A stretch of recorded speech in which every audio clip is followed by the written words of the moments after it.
Hello, my name is Jonathan Harris. Welcome to another 5-minute bias checklist. Today we're going to talk about the Leica 28mm Elmarit for Leica rangefinder.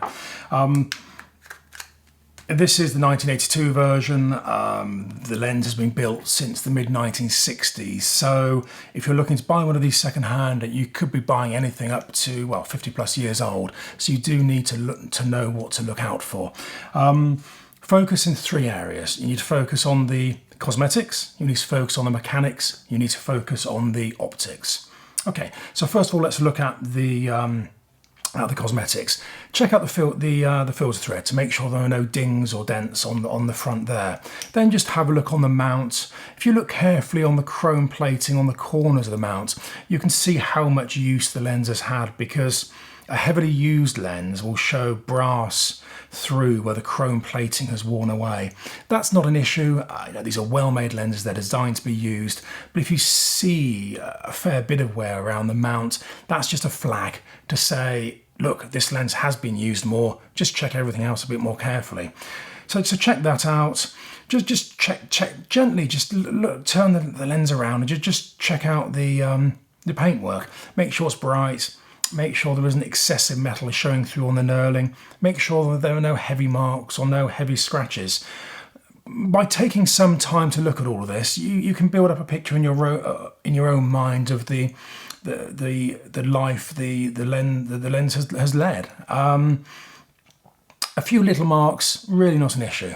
These lenses are designed to be used, but I would avoid lenses that have been heavily used or abused. Okay, so you're happy with the cosmetics. Now let's look at the mechanics. Take all the caps off. Look at the aperture ring. Just move from minimum to maximum aperture. That should move smoothly. There shouldn't be any tight spots. If there are tight spots, that would suggest that the aperture blades inside are fouling on each other, and maybe have come out of alignment, and that will need to be looked at by a repairer. Just have a look through and just make sure that the aperture itself, the shape the blades are forming is symmetrical. Then move on to the focusing. It's again a similar test. Just move from minimum focus towards infinity and back again. You don't want any tight spots. If it's a little bit loose or a little bit tight, or if it's a little bit dry, that's not an issue. That can be resolved by servicing, although obviously you should allow for the cost if you're buying the lens. If it gets tight midway through the range, I'll be slightly more concerned, because that could mean that the brass helicoid that the lens relies upon has maybe come out of alignment or distorted slightly.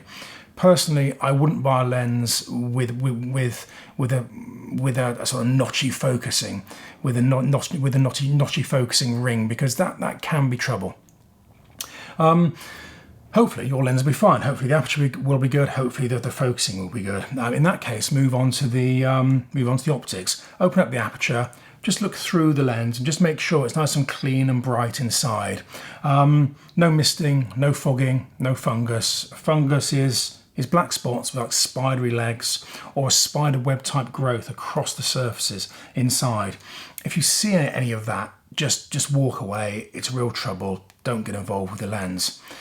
Something else to check on, particularly on 28mm Elmarits and 21mm Elmarits, is that there are no optical faults, particularly in the rear. They are a little bit prone to it.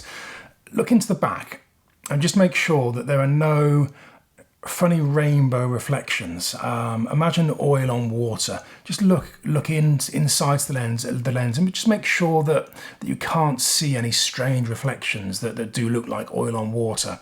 If you can, it's an optical fault. Go and walk away from the lens. And just finally with the optics, check out the front element, check out the back elements. Just make sure there are no scratches.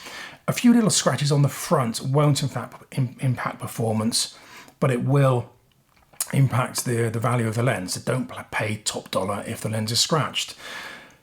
Marks on the back, they're not likely to affect performance, but the closer you get to the image sensor, the closer you get to the film plane, the more likely it is that marks on the glass will affect the final image. So if you do see marks on the back, it's probably a good idea just to stick the lens onto a camera, stop right down, and just satisfy yourself that they're not making a difference in use. So you've checked the cosmetics, it's nice and clean, that's good news. You've checked the optics, they're nice and clear, that's good news. And of course you've checked the mechanics, it's all working well. In that case, buy the lens, it'll be a good lens. I mean, they're good lenses, very, very good lenses. They're reliable. They work for decades if they're looked after. So I hope that's been useful. If you have any comments, please stick them in the box below. Otherwise, please subscribe and like, and I hope to see you again soon. Thank you. Bye-bye.